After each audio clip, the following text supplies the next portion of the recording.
తెలుగు జాతి ఆత్మగౌరవం కోసం, బడుగు బలహీన వర్గాల గలం కోసం, అన్యాయానికి ఎదురు నిలిచే ధైర్యం కోసం నందమూరి తారక రామారావు గారు స్థాపించిన పార్టీ తెలుగుదేశం.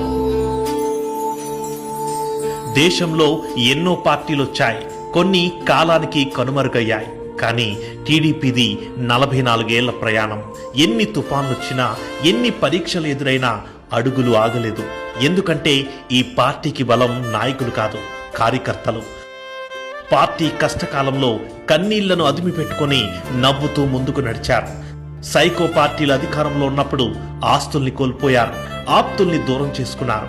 ఎవరెన్ని ఇబ్బందులు పెట్టినా ఏ ఒక్క కార్యకర్త ఒక్క క్షణం కూడా వెనక్కి తగ్గలేదు, ఒక్క అడుగు కూడా వెనక్కి వేయలేదు. అది నిబద్ధత కాదు, అది త్యాగం కాదు, అది ఒక నమ్మకం.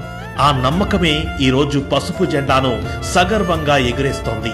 తెలుగుదేశం కూడా అంతే బాధ్యతగా ప్రతి కార్యకర్త వెనక నిలుస్తోంది.